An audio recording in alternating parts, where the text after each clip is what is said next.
Orphée est sans aucun doute l'une des figures mythiques les plus populaires en Occident, surtout depuis la Renaissance, en provenance du monde grec. On sait bien à quel point la figure d'Orphée a inspiré les romanciers, à quel point elle a inspiré les musiciens. On ne compte plus les opéras qui lui ont été consacrés, et même d'ailleurs comme elle a inspiré aussi les poètes et les cinéastes. Il suffit de penser, bien entendu, à l'Orphée de Cocteau. Mais derrière tout l'imaginaire que nous avons ainsi déployé autour de la figure d'Orphée, il est peut-être important de vouloir en revenir à sa source, de vouloir savoir qui était exactement Orphée, quelle place il a tenue dans la tradition grecque, dans la mesure où on peut dire que, à la jointure en quelque sorte entre la philosophie et la mystique, entre les rites de la cité et les rites d'initiation qui d'une certaine façon introduisaient l'âme hors des règles et des lois de la cité, il est donc important de voir ce que Orphée apportait réellement, la manière dont il relisait la mythologie grecque et la façon dont, en fin de compte, Orphée, on peut le dire, est à la racine de beaucoup des développements de la pensée, beaucoup des développements de la philosophie, beaucoup des développements de la poésie, telle que nous l'a légué l'Antiquité, dont nous sommes en partie les descendants. Aussi, pour pénétrer jusqu'au cœur même de ce personnage légendaire, nous trouvons-nous aujourd'hui en compagnie de Jacques Brosse, l'auteur avec Simone Jacquemart d'un Orphée aux éditions Bayard, et puis en même temps avec Jacqueline Kellen, dont on connaît le sens poétique et la façon dont justement, elle en tant que femme, elle reçoit cette figure d'Orphée, alors même que l'on sait que Orphée a plongé dans la mort à cause des femmes déchaînées contre lui. Eurydice. Orphée, écoutez-moi. Eurydice.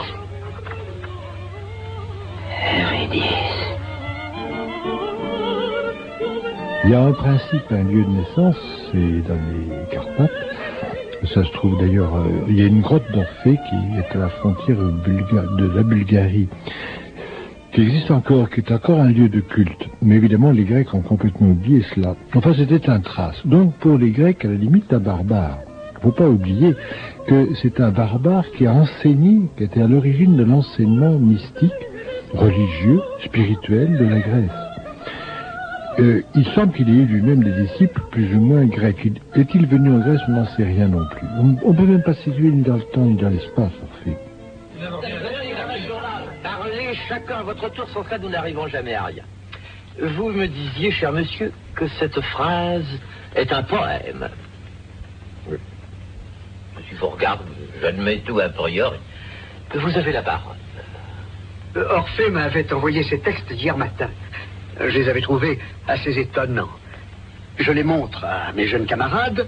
Et je constate qu'un de ces textes, d'une allure assez étonnante, je l'avoue, me rappelle quelque chose. Alors, cet Orphée mystérieux, instructeur des Grecs, les Grecs se disaient qu'il était tellement savant qu'il avait dû passer par l'Égypte. Ça situe quand? On ne sait pas, avant Homère, très certainement. Alors, on pense qu'en définitive, Orphée appartenait à cette série de poètes hiératiques, comme on peut dire, mystiques, initiateurs. Bon, et en définitive, le personnage se rapprocherait assez, par certains faits de sa vie qu'on connaît, d'un espèce de chaman. Alors, c'est peut-être ça le fin mot. Disons que peut-être c'est un chaman thrace. Et après tout, l'endroit où il se trouvait était en rapport avec l'Hyperborée, c'est pas impossible. Mais là, on entre dans un domaine complètement hypothétique. Enfin, en tout cas, ce chaman, appelons-le comme cela, qui charme les animaux, ce qui est un fait chamanique, qui descend aux enfers, ce qui est encore un autre fait chamanique, qui peut interpréter les signes de la nature, est devenu le premier théologien, comme disaient les Grecs, théologos. C'est-à-dire celui qui peut expliquer aux hommes les dieux, qui est la voix des dieux.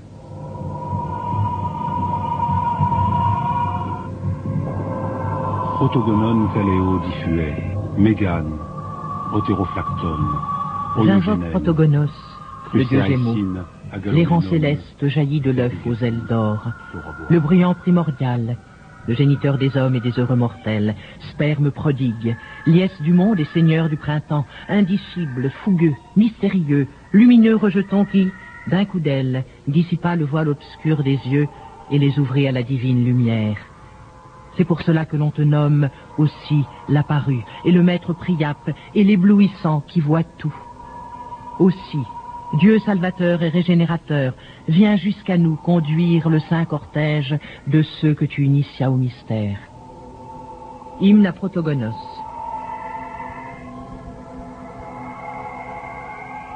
Alors, Jacques Brosse, vous faites allusion à une possible origine chamanique d'Orphée, ce qui effectivement semble assez vraisemblable, mais on a l'impression que cela s'inscrit dans toute une tradition grecque, dans la mesure où, je dirais, même le chamanisme grec a duré beaucoup plus longtemps qu'on ne le pense d'habitude. Je dirais, lorsque Platon parle de ces 4 folies inspirées par les dieux, on voit très bien comment c'est l'héritier d'une tradition chamanique, et ce qui nous amène en même temps à réviser quand même très largement les conceptions que nous avons de la civilisation, de la culture grecque. Effectivement, il est intéressant de voir que jusqu'à Platon, et même après, par les nous platoniciens, cette perspective orphique, qui est que la transe elle-même peut être révélatrice et, à la limite, transmissible. L'enseignement de la transe, c'est en effet quelque chose d'assez chamanique au départ. Mais il ne faut pas oublier que dans le fond, nous avons eu du chamanisme partout. Le bouddhisme tibétain, à l'origine, prend ses références dans le Bön, qui est quand même une religion autochtone et chamanique. Le Shinto, à la limite, est à certains égards chamanique. Donc, pratiquement, il y a eu un stade où toute religion était chamanique, d'une certaine manière, c'est qu'il y avait des hommes qui étaient les envoyés des dieux parmi les hommes et les intermédiaires. Orphée, qui captait en somme la voix de la nature, disons des dieux, et qui la retransmettait dans un langage humain, le logos, lequel langage humain arrivait à pétrifier les bêtes, comme s'il fallait un homme qui leur fasse comprendre ce qu'elle comprenait forcément elle-même, d'une certaine manière, comme si l'intermédiaire humain était indispensable à la nature. De même, les arbres se mettent à marcher, nous dit Ovide, et c'est une tradition grecque, dès qu'Orphée ouvre la bouche. En plus, il descend en effet aux enfers, mais il descend aux enfers pourquoi? Il n'est pas question d'Eurydice au départ. Eurydice est une tradition très postérieure, spécialement latine avec Virgile. Il va simplement chercher le secret de la vie et de la mort aux enfers. Et il revient en possession du secret. Après quoi, il y a l'initiation. L'initiation.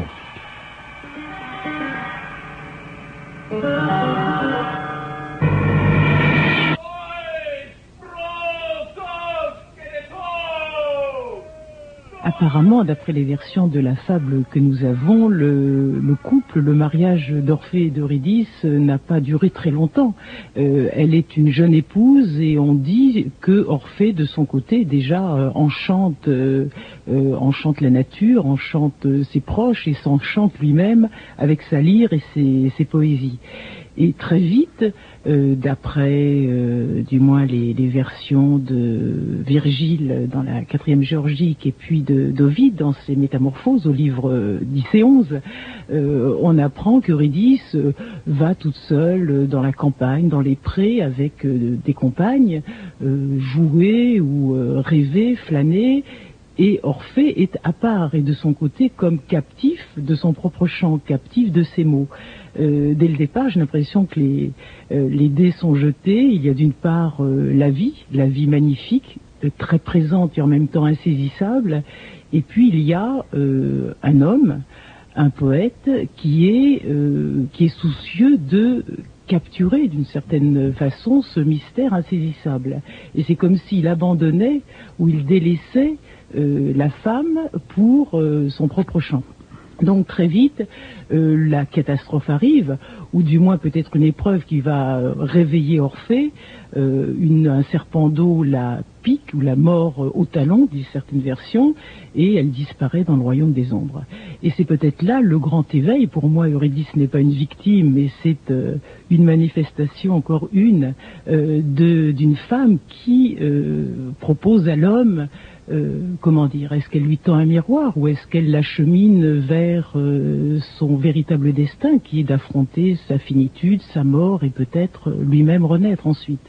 Donc Eurydice descend dans le royaume des ombres et Orphée à ce moment-là se rend compte qu'il a perdu peut-être plus que ses mots, plus que son chant, il a perdu ce qui l'inspirait, l'inspiratrice même, la femme n'est pas l'avenir de l'homme, la femme est l'éternelle musique de l'homme, et il va affronter lui-même les souterrains séjours.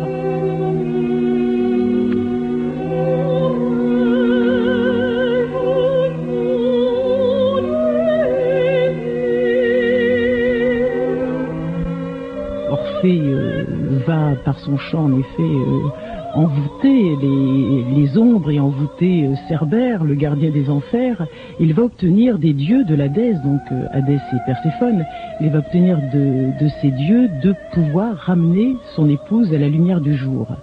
Et ce qui se fait, Eurydice le suit, et alors qu'ils atteignent la limite de la terre des vivants, Orphée, par inconscience, par non-confiance en la promesse divine, promesse de ces deux dieux, se retourne, et à ce moment-là, Eurydice est perdue pour une seconde fois.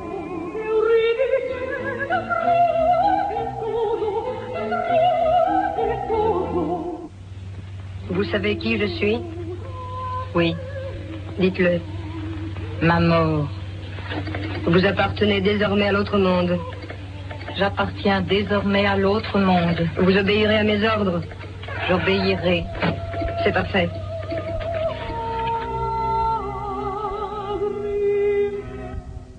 La fable se poursuit et on dit que cette fois, Orphée sait bien qu'il ne retrouvera jamais l'épouse perdue. C'est comme si il ne pouvait jamais vivre la présence, mais comme s'il était toujours, c'était après coup. C'est toujours un amour qui ne peut pas se vivre au présent, mais qui se vit dans la nostalgie, le regret, la plainte. Et là, Orphée continue de chanter. Chez lui, la perte de l'aimé ne tarit pas le chant. Au contraire, c'est un nouveau sujet à chant plus plaintif, et on dit que ces chants étaient si plaintifs que les tigres, les chênes, les rocs étaient très émus, et même la forêt commençait à marcher.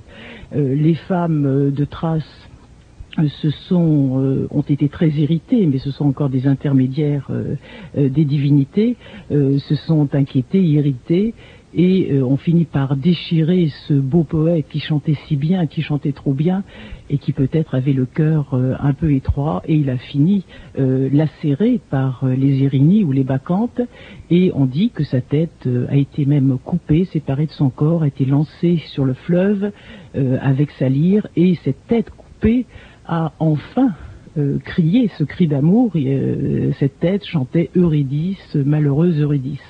Alors c'est comme si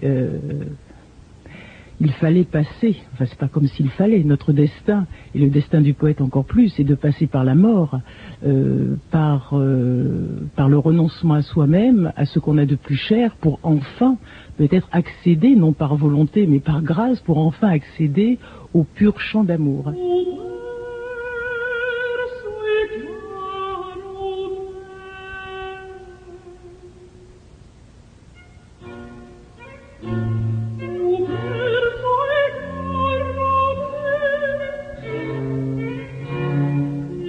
Vous parlez d'initiation orphique, Jacques Brosse. Alors, je veux dire, il faudrait sans aucun doute préciser ce que cela signifie, parce qu'on sait qu'aujourd'hui le mot initiation est mis un petit peu à toutes les sauces et finit par vouloir dire n'importe quoi. Dans leur code Orphée, c'est quand même tout un certain nombre de, tout au moins d'après ce qu'on peut savoir, ou d'après ce qu'on peut deviner, de rituels très précis, un certain nombre de procédures très précises. Oui, c'est vrai pour les mystères d'Éleusis, mais les mystères d'Éleusis se raccordent, semble-t-il, à Orphée.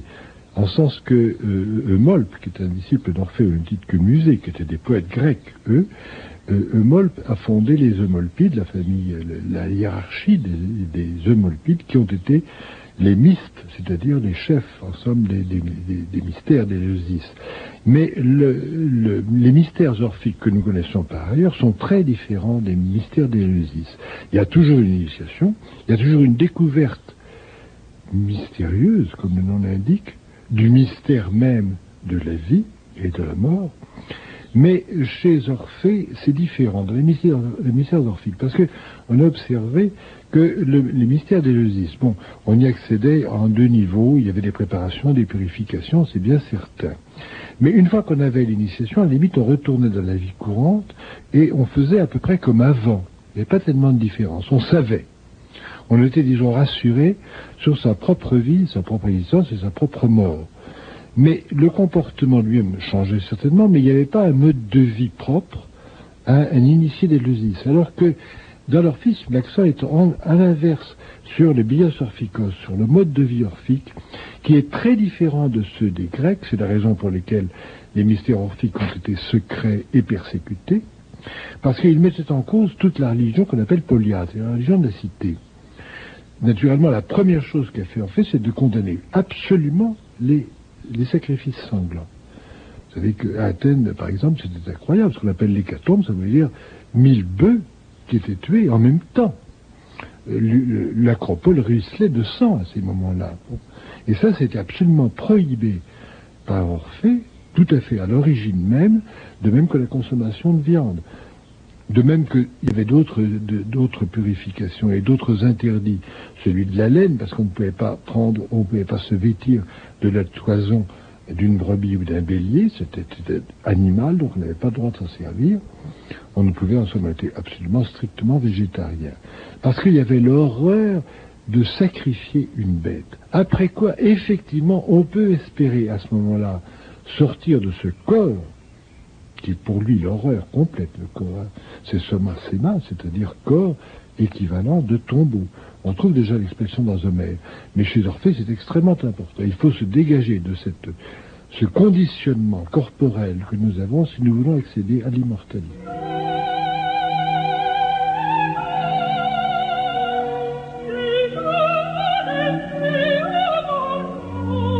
Au fusil, pas métaïratéen, pollue mécané l'éther.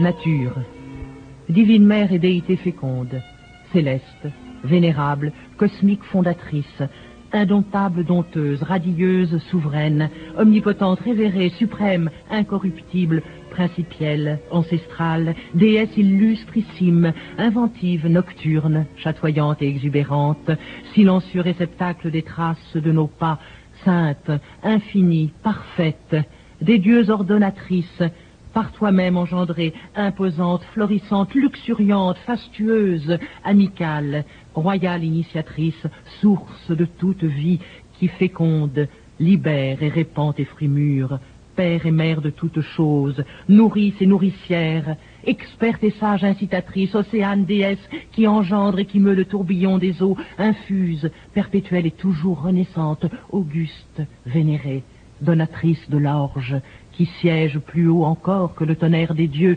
altière et indomptable, ardente, inéluctable, élan immémoriable et immortel présage, tout vient de toi, puisque toi seul as tout créé. Aussi, déesse, je t'en supplie, en tes saisons prodigues, apporte-nous la paix et l'abondance et la santé. Alors, c'est très différent des mystères d'Éleusis. Les mystères d'Éleusis, en somme, on vous garantissait, suivant un parcours qui était en fait défini sur plusieurs années, c'est vrai, on vous garantissait votre immortalité. Chez Orphée, il faut la conquérir de force.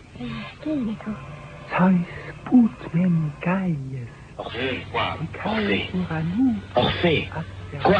Alors on ne me laissera jamais tranquille. Votre femme est en grand danger. Suivez-moi. Je vous dis que votre femme est en grand danger. Vous m'empêchez d'entendre. Enfin, m'écouterez-vous? Dès que je finis d'inscrire le ciel nocturne. Orphée, votre femme se meurt. Il faut se souvenir aussi de ses vies antérieures. C'est un très curieux problème que soulève Orphée, ou les Orphiques. Il faut se souvenir par-delà la mort. Et dans les tablettes d'or qui sont ces espèces de talismans qui ont été enterrés avec les morts, les appartenant à l'école orphique, à la secte orphique, ces tablettes d'or qui nous ont éclairés sur l'orphisme, qu'on a découvert il n'y a pas tellement longtemps, ces tablettes d'or. C'est un espèce de guide pour le mort, quasiment comme un Bardotodol. C'est un guide auquel il faut se fier, et qui donne ce conseil étrange, parce que c'est extrêmement concret. Vous descendez dans le domaine des morts, qui est en dessous, et là, comme tous les morts, vous trouvez le Léthé, le fleuve Léthé. Léthé, ça veut dire l'oubli en grec. Et là, vous avez très soif, il fait très chaud, vous êtes très mal, et vous voulez boire. Vous vous penchez, vous buvez de l'eau du fleuve. Or, à ce moment-là, vous oubliez tout le reste, tout ce qui s'est passé. Et si vous oubliez, vous êtes obligé de recommencer tout le parcours. C'est-à-dire que vous allez renaître. L'initié, lui, sait qu'il ne faut pas boire là. Il doit continuer sa route, même s'il a soif, et trouver une source qui s'appelle la source de Mnémosyne. Mnémosyne, en grec, c'est la mémoire. Et là, il boit cette source pour se rappeler, pour ne pas oublier, pour se rappeler tout ce qu'il a fait auparavant, dont maintenant il peut percevoir la récompense, la conclusion, qui est le salut. Oh Dieu puissant, fils de la folle, toi qui fus mon maître,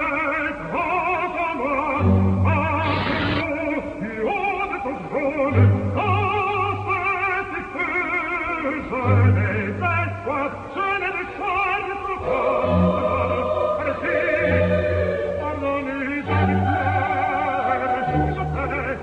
alors c'est très curieux parce que ce non-oubli, on pourrait parler du non-oubli, de l'oubli de l'être de Heidegger pour rendre le concept beaucoup plus actuel. Mais on peut aussi parler de quelque chose avec le bouddhisme parce que qu'est-ce qui s'est passé au moment de l'éveil du Bouddha? C'est le moment où il s'est rappelé tout ce qui s'était passé auparavant et qu'il a vu l'éveil comme la conclusion pour lequel il était en marche à travers un temps indéfini. Donc chez l'orphisme, il y a une espèce de correspondance. On ne peut pas dire qu'il y ait une influence du bouddhisme sur l'orphisme, ni de contraire, parce que de toute façon, l'orphisme est antérieur au bouddhisme. Chronologiquement, il n'y a aucun doute. Bon, et de quoi veulent-ils parler? Peut-être simplement du fait qu'on ne peut écrire cette façon d'être immortel qu'en se détachant d'abord de soi-même. Le soma, c'est pas seulement le corps, c'est l'âme aussi. C'est tout ce que notre individu. En s'en détachant et en passant à une dimension supérieure, qui serait l'être de l'éveil, l'être qui en effet comprend, et à ce moment-là participe du cosmos. Donc il n'a plus à s'inquiéter, il n'est plus menacé, et il est immortel, plutôt il est éternel en fait. Pour la regarder, ne te retourne pas, que tu ne sois sorti de ces demeures sombres. Sinon, je la reprends par un second trépas. Sinon, je la reprends par un second trépas.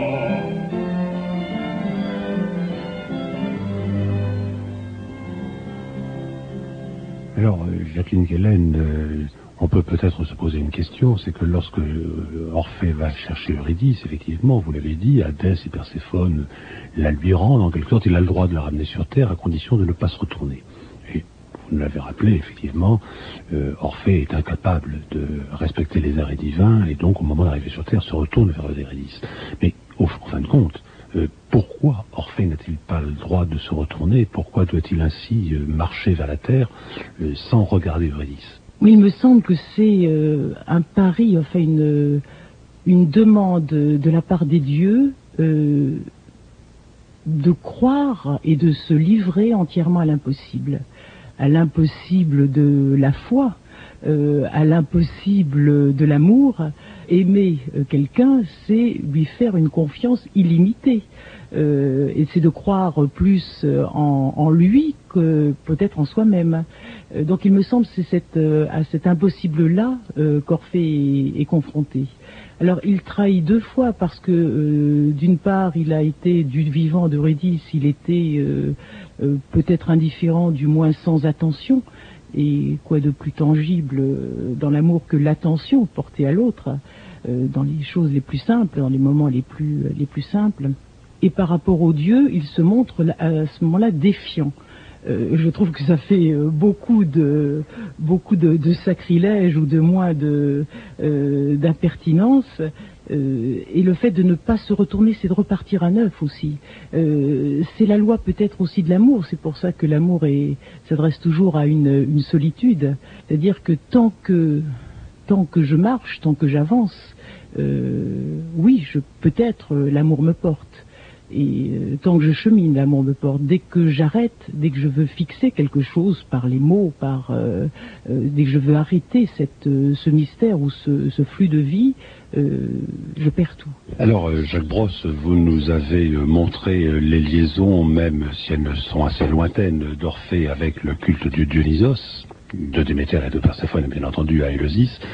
Mais je pense que ce n'est pas pour rien qu'il y avait justement cette liaison avec Eumolpe, les Eumolpides, etc., dont vous avez parlé, dans la mesure où la figure de Dionysos tient une place centrale dans la théogonie Orphée, même si ce Dionysos est un Dionysos tout à fait particulier par rapport à celui de la mythologie classique. Oui, parce que c'est d'abord un Dionysos qui meurt, et qui meurt enfant, qui plus est, et qui donne naissance à l'espèce humaine. Mais à l'espèce humaine, vous savez que Dionysos a été pris par les titans. Il a été brûlé, enfin, il a été tué, brûlé, ils l'ont absorbé, Dionysos. Et les titans étaient foudroyés par Zeus, parce que Dionysos était quand même en principe son fils. Bon, alors il a foudroyé les titans. Alors nous serions nés, d'après la théogonie orphique, d'après l'anthropogonie orphique, nous serions nés à la fois des cendres des titans et de cette chair, donc nous sommes nés des titans, mais qui avaient absorbé Dionysos. Donc une parcelle de nous est dionysiaque, elle est divine, elle est éternelle. Voilà toute l'histoire de l'homme pour l'orphisme. À quoi il faut ajouter aussi que tout cela est parti de Dionysos, c'est vrai, mais Orphée était un prêtre volontaire, un fils, se donnait comme un fils d'Apollon, c'est-à-dire de l'inverse. De l'inverse et du complémentaire, parce qu'il ne faut pas oublier qu'en Grèce, Apollon et Dionysos sont complémentaires. L'un, c'est si vous voulez la nuit, l'autre c'est le jour, l'un c'est la clarté, l'autre c'est l'obscurité des instincts, avec le déchaînement des bacchantes. Mais le dieu Apollon, c'est un dieu oraculaire, puisqu'il y a Delphes, mais c'est un dieu qui combat les forces obscures, qui combat les forces du mal, comme le dirions-nous chrétiens. Donc c'est un dieu qui vainc quelque part cette chose. Mais à Delphes même, pendant les 3 mois d'hiver, Apollon s'en va. Il n'est plus là, il n'est plus à Delphes, il est chez les Hyperboréens, donc dans l'extrême nord mythique, bien entendu. Et pendant ce temps-là, c'est Dionysos qui assume le culte. Alors c'est très singulier. Pendant 9 mois, on est apollinien, pendant 3 mois, on est dionysiaque. C'est en effet l'époque des fêtes dionysiaques. Donc c'est une complémentarité. Seulement, il semblerait que la raison même de la mort d'Orphée, la mort violente d'Orphée, ce soit une revanche des prêtres, ou des femmes en particulier, des bacchantes, contre celui qui, étant dionysiaque d'origine, s'est rallié finalement à Apollon, à la clarté. Peut-être parce qu'il était trop difficile de percevoir cette espèce de contradiction qu'il y avait dans ce personnage qui était très ambigu, puisqu'il était à la fois dionysiaque et apollinien, mais rallié quand même à la clarté apollinienne.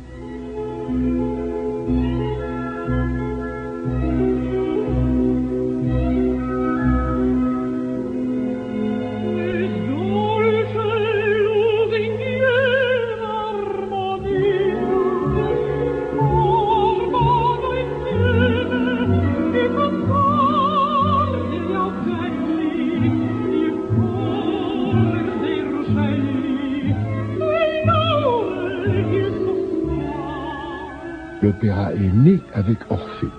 Il est né avec l'Orfeo de Monteverdi qui est de 1607, mais dans les 10 années précédentes, il y a eu 4 Orphées. Il n'était pas possible de faire un opéra qui ne soit pas sur Orphée. Mais par ailleurs, Orphée, c'est le premier musicien, c'est le premier chanteur, et c'est pas seulement un théologien, c'est aussi ça. Et en fait, le véritable Orphée, c'est justement un personnage très ambivalent, c'est peut-être un chaman, c'est certainement le premier théologien, le premier grand philosophe qui ait formulé des hypothèses, ou plus une doctrine sur la naissance des dieux, la naissance de l'homme, la naissance du cosmos, mais c'est aussi l'inventeur de la musique et l'inventeur du chant.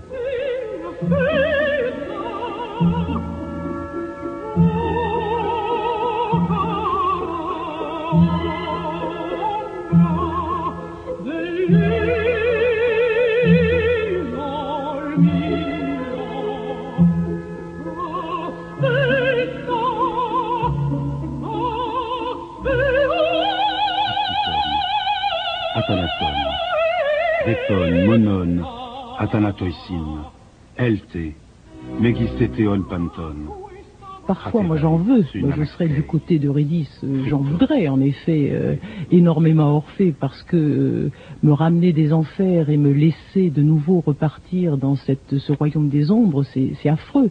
Mais en même temps, moi, ce qui me touche, donc je ne pense que je ne serais pas du côté des bacchantes, et je ne mettrais peut-être pas en pièces Orphée, mais ce qui me touche, justement, c'est dans son chant. Alors j'apprécie d'une part les troubadours, ou du moins certains d'entre eux, qui lorsque la femme aimée disparaît de leur vie ne peuvent plus chanter, ils ont le cœur tari. Et en même temps, j'aime aussi beaucoup la démarche d'Orphée, qui est, malgré la mort, la dignité de l'être humain et la dignité du poète, la dignité du créateur, et justement de ne pas en rester à la mort, de dire que le chant est plus fort que la mort, que la joie l'emporte toujours, enfin cette joie tout à fait grave, cette joie grave qui vient de la peine surmontée, de la mort transfigurée. Et c'est là qu'il connaît le grand chant.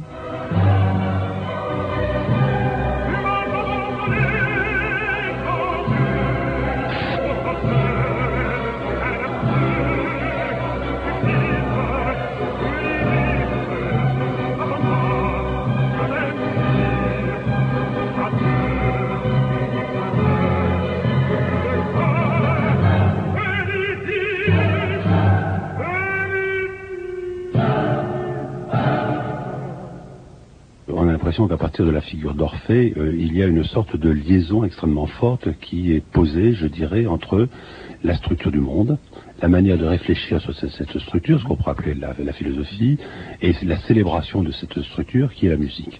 Dans la mesure où, finalement, avec Pythagore, on va retrouver à peu près le même genre d'intuition, même si elle est disposée d'une manière différente, mais le même genre d'intuition, et dans les grands textes de Platon, on va retrouver aussi le même genre de démonstration. Oui, bien sûr. Mais il faut penser à la postérité orphique, si je puis dire. Effectivement, Pythagore est un orphique, certainement, il n'y a aucun doute là-dessus. Bon, Platon aussi, mais après les néoplatoniciens aussi. Donc il y a une continuité, même dans les écoles philosophiques ou dans l'explication du monde, qui a duré très très longtemps et qui aboutit à qui? À M. Bergson au Collège de France, qui fait son premier cours sur Plotin, les néoplatoniciens, et qui parle de cette filiation, et qui se considère lui-même, très modestement, il n'en fait pas état, comme l'héritier de cette chose. Alors c'est curieux, parce que il y a les néoplatoniciens, vous le savez, ça commence avec Plotin, ça dure du 3e siècle jusqu'au 7e, 6e, 8e siècle, jusqu'à l'invasion arabe qui a dévasté Alexandrie, mais la philosophie arabe, elle est même l'héritière des néoplatoniciens, donc d'Orphée. Orphée est mentionné très souvent chez les Arabes, comme un très grand personnage, un grand philosophe. Par ailleurs, cette école d'Alexandrie, elle-même migre dans le christianisme, et Clément d'Alexandrie, qui est un des plus grands pères de l'Église grecque, Clément d'Alexandrie, pour lui, Orphée, c'est l'origine même, et c'est la préfiguration de Jésus le Sauveur. Et il y a eu pendant un temps, la représentation de Jésus dans les catacombes était celle d'Orphée. Orphée était le prédécesseur du Messie. Et les textes orphiques que nous connaissons, les connaissent souvent par Clément d'Alexandrie. C'est extrêmement curieux. Alors Clément d'Alexandrie, lui, qui se proposait à Alexandrie de faire une synthèse entre la sophia grecque et le dogme catholique, qu'il a essayé, mais naturellement ça n'a pas pu se faire, parce qu'il y a eu des intransigeances de part et d'autre. Mais il n'empêche que par les néoplatoniciens, cet héritage s'est transmis à un personnage très intéressant qui est Denis l'Aréopagite, qui lui-même était un moine chrétien. Denis l'Aréopagite était lui-même le maître de toute la philosophie occidentale, de la théologie occidentale. Alors, finalement, tout le monde se réfère à Denis l'Aréopagite en oubliant que c'est un néoplatonicien catholique, chrétien. Et ça va très loin, parce que ce courant a toujours existé. Je ne parle pas des manifestations publiques comme effectivement la renaissance de la philosophie proprement orphique à Florence, dont nous pouvons reparler, ou de la naissance de l'opéra, mais il y a eu une espèce de courant de pensée qui s'est transmis jusqu'à nos jours.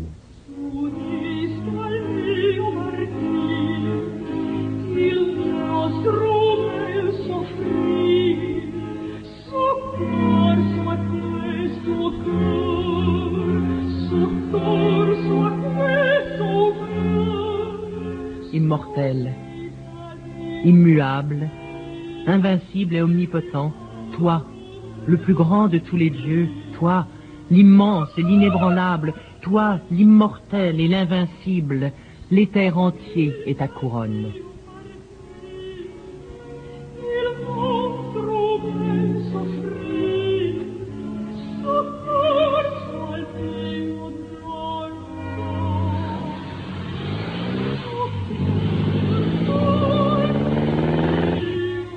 Chaque nuit, la mort d'Orphée revenait dans la chambre.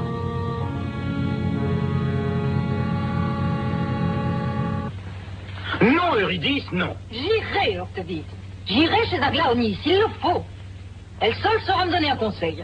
Orphée détesterait cette démarche. Il s'en moque de tout ce qui n'est pas la voiture de cette femme.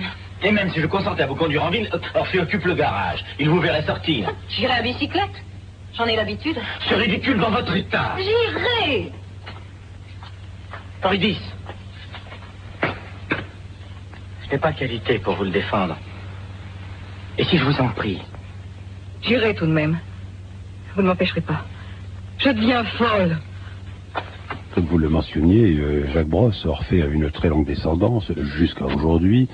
Je pense que peut-être l'une des illustrations les plus frappantes en est l'Orphée de Cocteau, dans laquelle, comme le mythe en quelque sorte, est réinventé dans notre propre civilisation. Ce qui veut dire que finalement cette figure, dont on pourrait penser qu'elle est perdue dans les brumes de notre mémoire, a réellement quelque chose à nous dire aujourd'hui.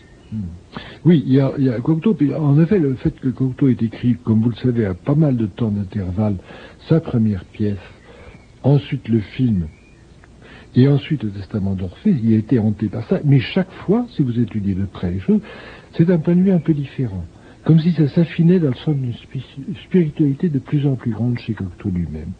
Puis il y a l'exemple, pour moi, saisissant de Rainer Maria Rilke, parce que Rilke, quand il écrit les sonnets à Orphée, a reçu quelque chose d'une espèce d'illumination, il a par lui-même. Il a été foudroyé. Et il a écrit, à la fin de sa vie, les sonnets à Orphée, des Éliquia de Binou, qui sont contemporaines. Il les a écrits sous le coup d'une espèce d'inspiration de transe, qui nous ont livré ces poèmes absolument admirables. Il est mort aussi tout après. Il n'a pas survécu à cela. Mais pour lui, nettement, il avait reçu la foudre. Alors, ce qui veut dire que le parcours fixe n'est pas simple. Et que peut-être, en effet, il faut prendre certaines précautions avec, mais c'était le parcours spirituel par excellence, tout simplement. Parce que tout parcours spirituel est en effet plein de dangers.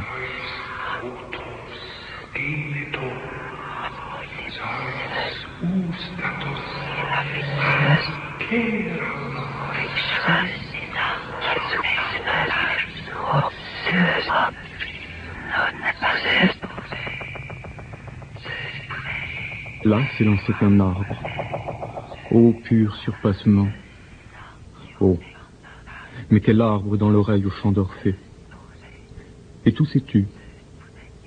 Cependant, jusqu'à ce mutisme naît un nouveau commencement, signe et métamorphose. Animaux du silence, oubliant gîte et nid, ils sortaient des forêts claires et délivrées. Et l'on comprit alors que s'ils se tenaient quoi, ce n'était ni par peur, ni non plus par malice, mais pour entendre. Hurler, bramer, rugir, apparaissaient trop petits à leur cœur.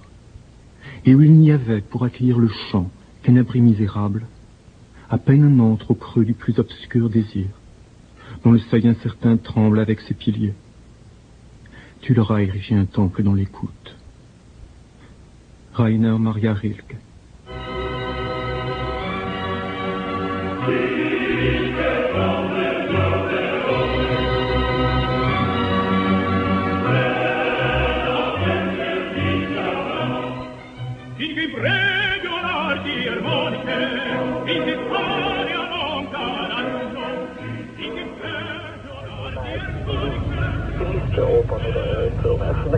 Ja.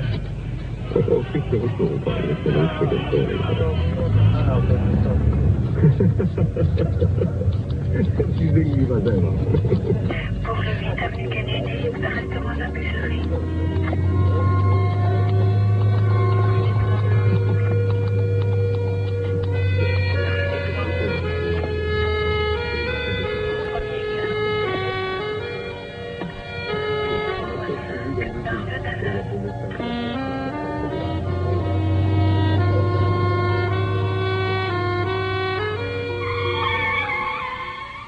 Livre.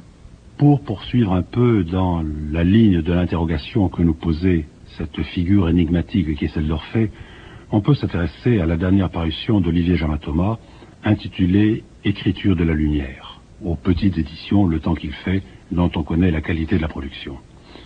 Et ce qui est passionnant, qui doit retenir l'attention dans cet essai d'Olivier Germain Thomas, c'est toute cette réflexion sur la manière dont l'image correspond à un mouvement de l'âme, correspond à un mouvement de l'esprit, et comment derrière l'image, éventuellement, il se trouve une autre réalité dont peut-être nous ne pouvons rien dire, et dont l'image, de ce point de vue-là, est un indice ou une trace.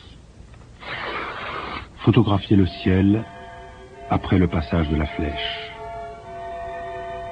Un enfant en habit de moine, il y a bien des morts en habit de fête.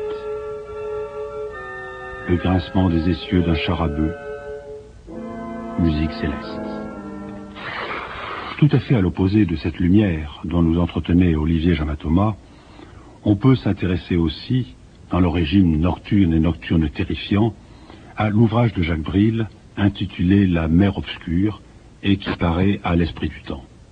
La mer obscure, en fait, Jacques Bril la ramène à une figure emblématique dont on sait toute la place qu'elle a tenue dans l'imaginaire juif et par conséquent aussi dans l'imaginaire chrétien, qui est la figure de Lilith.